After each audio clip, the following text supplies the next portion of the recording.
अस्सलाम वालेकुम दोस्तों, उम्मीद करता हूँ सब ठीक ठाक होंगे, खैर आफियत से होंगे। तो आज की अपनी इस वीडियो में हम जिस शेयर को डिस्कस करने वाले हैं वो है century paper and board mills limited, यानी कि CEPB। तो CEPB पर जो मैंने अपनी लास्ट वीडियो बनाई थी उसको ऑलमोस्ट 3 मंथ से ज़्यादा होने वाले हैं। तो आज जो है हम अगेन सेंचुरी पेपर पर बात करेंगे।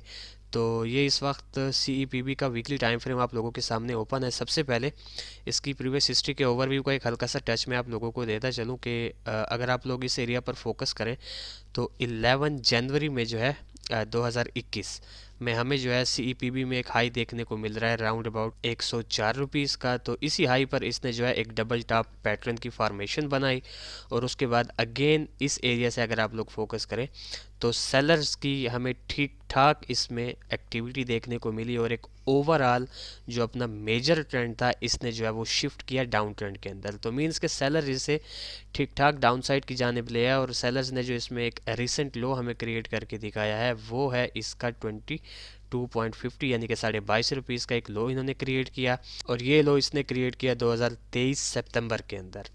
तो इस एरिया के बाद से लेकर इसकी करंट सिचुएशन तक अगर आप लोग फोकस करें तो इसने जो है ख़ुद को एक रेंज के अंदर रखा हुआ है। यूँ समझे कि 2023 जून से लेकर तकरीबन इसकी करंट सिचुएशन तक यानी आलमोस्ट 5 या 6 मंथ्स होने वाले हैं, इसने ख़ुद को इस रेंज के अंदर जो है वो महदूद किया हुआ है और फ़िलहाल की घड़ी ये ट्रेड भी इसी रेंज के अंदर ही हो रहा है। लेकिन एक चीज़ जो इसमें काफ़ी पॉजिटिव मुझे देखने को मिल रही है वो ये है कि जो इसका एक ओवरऑल मेजर डाउन ट्रेंड था उसको इसने इस लो के क्रिएट करने के बाद जो है वो फॉलो करना छोड़ दिया है, बल्कि ख़ुद को एक रेंज सिचुएशन के अंदर ये ले आया है और इस एरिया को यानी कि 22.5 रुपीज़ वाले एरिया को इसने बेस बनाया हुआ है। और जो सबसे इम्पोर्टेंट चीज़ कि इसमें एक काफ़ी स्ट्रांग रेजिस्टेंस ट्रेंड लाइन इसने क्रिएट की हुई थी, उसको इस एरिया पर इसने जो है वो अपसाइड की जाने ब्रेक करके मज़ीद हमें ये कंफर्म कर दिया कि इसका जो एक ओवरऑल डाउन ट्रेंड था वो अब शिफ्ट हो चुका है इसके साइडवेज रेंज के अंदर। मींस कि आप लोगों ने CEPB का जो एक ओवरऑल मेजर और माइनर दोनों ट्रेंड्स जो कंसिडर करने हैं इसमें, वो आप लोगों ने इसमें साइडवेज ट्रेंड कंसिडर करने हैं। इस साइडवेज रेंज की जो लोअर साइड है वो तकरीबन 24 रुपीज़ या 22.5 रुपीज़ ले लें और इसकी जो अपर साइड है वो 39 की है। तो यूँ समझे कि इस 22 से लेकर 39 के अंदर इसने जो है वो ट्रेड होना है इन फ्यूचर भी। हाँ, अगर 39 ब्रेक होता है तो इसका एक सिनेरियो जो है वो अलग हो जाएगा। ठीक हो गया। अच्छा जी, अब इसमें कुछ शॉर्ट टर्म के अंदर इसके लेवल्स क्रिएट हो रहे हैं, वो मैं आप लोगों को गाइड करता चलूँ। जो इसमें सबसे मेजर इसका इस वक्त मुझे रेजिस्टेंस बनता हुआ जो दिख रहा है वो इसका ये 39 रुपीज़ का लेवल है और 39 का लेवल इसका बेसिकली इस रेंज की अपर साइड भी है और ठीक ठाक इसमें जो है वो रेजिस्ट भी प्रीवियस हिस्ट्री में भी कर रहा है और होप्स हो के ये इन फ्यूचर भी जो है यहाँ से कुछ ना कुछ रिजेक्शन हमें दिखाएगा। तो 39 के बाद जो इसमें शॉर्ट टर्म का और इसका जो एक नियर सपोर्ट बन रहा है वो इसका ये 28 रुपीज़ का लेवल है और 28 के बाद जो इसमें सबसे मेजर इसका एक सपोर्ट बन रहा है वो इसका ये 24 रुपीज़ का लेवल है। मींस के लेवल इसमें जस्ट ये 3 है बट ये काफ़ी स्ट्रांग और फोकस करने वाले लेवल हैं। अच्छा जी, तो अब लॉन्ग स्टोरी शॉर्ट अपने मेन मुद्दे की तरफ आते हैं कि CEPB में हम जो है वो नियर फ्यूचर कैसी मूव एक्सपेक्ट कर सकते हैं। तो सबसे पहले एक चीज़ मैं आप लोगों को क्लियर करता चलूँ कि ओवरऑल जो इसका मेजर डाउन ट्रेंड था, जैसा कि मैं बता चुका हूँ, वो साइडवेज के अंदर जो है वो कन्वर्ट हो चुका है, प्लस इसकी ये जो काफ़ी स्ट्रांग ट्रेंड लाइन थी ये भी इसने अपसाइड की जाने ब्रेक कर दिया है।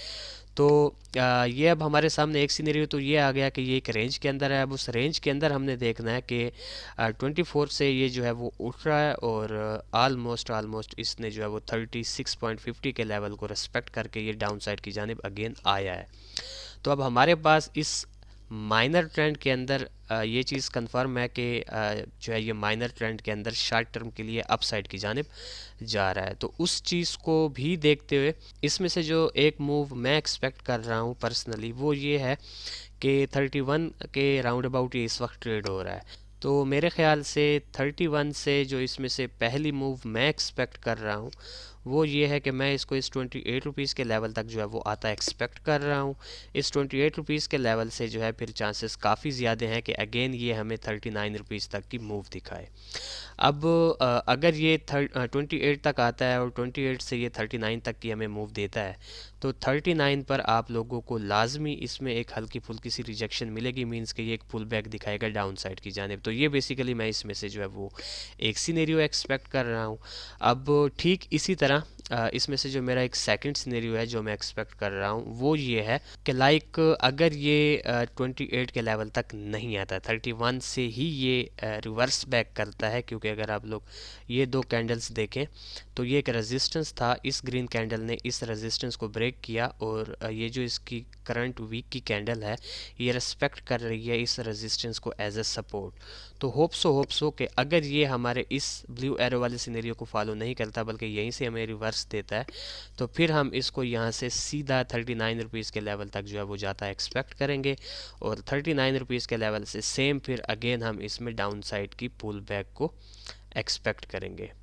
ठीक हो गया। तो ये बेसिकली मैं जो है वो इसमें से एक सेकंड सिनेरियो जो है वो बनता है एक्सपेक्ट कर रहा हूँ। तो बहुत ही सिंपल से इसके जस्ट ये दो सिनेरियोज बन रहे हैं।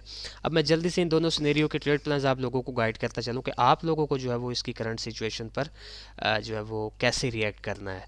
तो अगर आप लोग इसकी मैं तो कहता हूँ इसको 31 से अगर आप लोग बाइंग करना स्टार्ट करते हैं इसकी, तो टीपी आप लोगों ने 39 का रखना है और स्टॉप लॉस आप लोगों ने नहीं रखना, बल्कि आप यूँ करें कि इन दोनों सिनेरियोज को अपनी एक ही ट्रेड में कवर करें। करंट सिचुएशन से इसमें बाइंग स्टार्ट करें, सेकंड बाइंग आप लोगों ने इसमें 28 पर करनी है। जब ये 28 पर आप इसकी सेकंड बाइंग करेंगे, से फॉर एग्जांपल आप इसको करंट सिचुएशन पर बाय करते हैं और ये डाउन साइड की जानिब आता है 28 पर अगेन बाइंग करते हैं, तो आप लोगों का जो स्टॉप लॉस होगा वो 26 पर आप लोगों ने रखना है, और दोनों सिनेरियोज में आप लोगों का जो टेक प्रॉफिट होगा वो आप लोगों ने 39 पर रखना है। बल्कि यूँ करें कि 39 से पहले जो ये एक हल्का सा आपको रेजिस्टेंस देखने को मिल रहा है 35.5 रुपीज़ का, आप लोग 35.5 रुपीज़ पर आप अपनी 50% जो है वो होल्डिंग सोल्ड कर दें, और सेकंड जो आपकी बचेगी वो आप 39 पर सोल्ड करें। ठीक हो गया। तो ये था बेसिकली एक शार्ट सा अपडेटेड एनालिसिस सेंचुरी पेपर के रिलेटेड। तो देखते हैं कि नियर फ्यूचर CEPB हमारे इन दो सिनेरियोज़ में से किस सिनेरियो को फॉलो करता है। फिर इंशाल्लाह नेक्स्ट वीडियो में आप लोगों के साथ मुलाकात होगी। तब तक के लिए अपना ख्याल रखें, खुश रहें, अल्लाह हाफिज़, अस्सलाम वालेकुम।